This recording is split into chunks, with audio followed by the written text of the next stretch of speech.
In the event of a water damage emergency, call PuroClean of Cenla.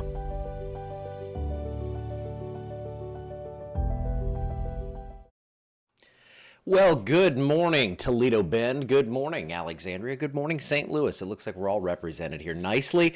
And look at Toledo Bend this morning. Had it queued up for you, Karen. It's looking gorgeous out there. Flat water, hardly any wind, and it looks like a beautiful day out there. It looks like we have, well, we have nothing going on. We have no rain on the radar, and it looks like we're not going to see any, I don't think, for a little while here. So probably a few more days of dry weather, and then we are going to get into some stuff. Winter weather advisories up into western Wyoming, and you know I love that. I love me some snowfall. Don't think we're going to get to that just yet here. 66 degrees in Alexandria, 76 down in New Orleans. It's a little warm for the snow, but it is getting, it's pretty nice. We had a low of 55 this morning.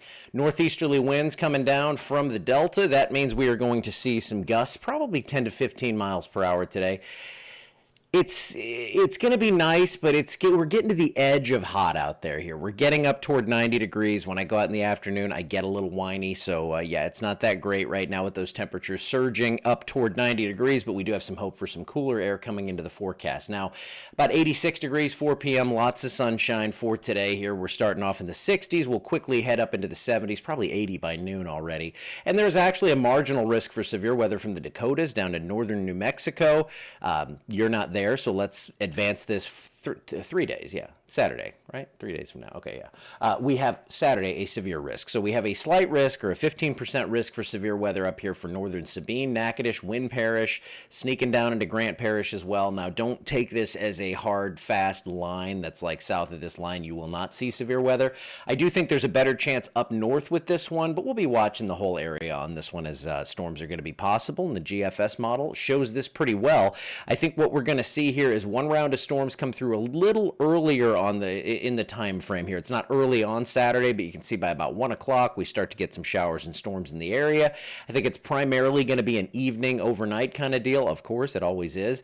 And there's that second kind of as the actual front comes through, there's a broken line that I think will come through Sunday night or Saturday night into Sunday morning. And then after that, we get more dry time out of this. So it looks like things are going to be pretty nice until the middle end of next week. We could get another round of showers and storms in the area. So we're at least getting a little bit more active here.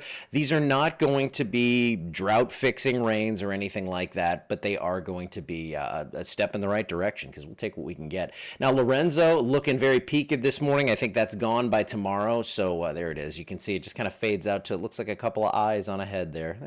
There it is. So nothing going on there with Lorenzo. It's moving out to sea and weakening. I think about a 1/4 inch from the south to maybe up to an inch to the north. Isolated areas could get lucky, get hit by 2 storms and get 2 inches of rain out of this, but it's not going to be a drought fixer, that's for sure. 7-day forecast brings in the rain chances for the weekend. Again, this crosses over 2 days, so I think overall about a 70% chance you'll see showers and storms this weekend at your location. Monday's looking beautiful, 82 after a low of 54, and then Tuesday 84 over 58. Good morning, everyone. How you doing? I'm saying hi to the comments. How's it going? Look at this, though. We faded out the darker, deeper reds. Now, the whole country looks like it'll be slightly above climatological average temperatures, but it's not going to be that crazy, especially as our average daytime highs get down into the 70s here. This is going to be, if we're a few degrees above that, that's still not bad. So this is, again, an average over 6 days. There's going to be some cooler time in there, I think, especially toward the end of this, but rainfall is going to continue to be in the forecast. This is the 8 to 14 day outlook and above normal totals, so probably somewhere in like the 1/2 inch to 2 inch range. Just generally speaking here, the good news is we're seeing green on this map and not that brown that we saw for so long. South end of Toledo Bend by the dam, will that be in the severe weather? You'll be in the low end threat for it. I don't think this is going to be widespread for anyone, so I wouldn't alter too much out of my plans for my day or my weekend or anything like that. But low end severe threat, probably I'm thinking a marginal risk, which would mean 5% chance within 25 miles of a point that you would see severe weather. And that's a pretty low chance. All right, I'm going to get out of here for today. I will post a little bit about the updated SPC outlook here. Get that out there, grab some coffee, and I will see you back here tomorrow.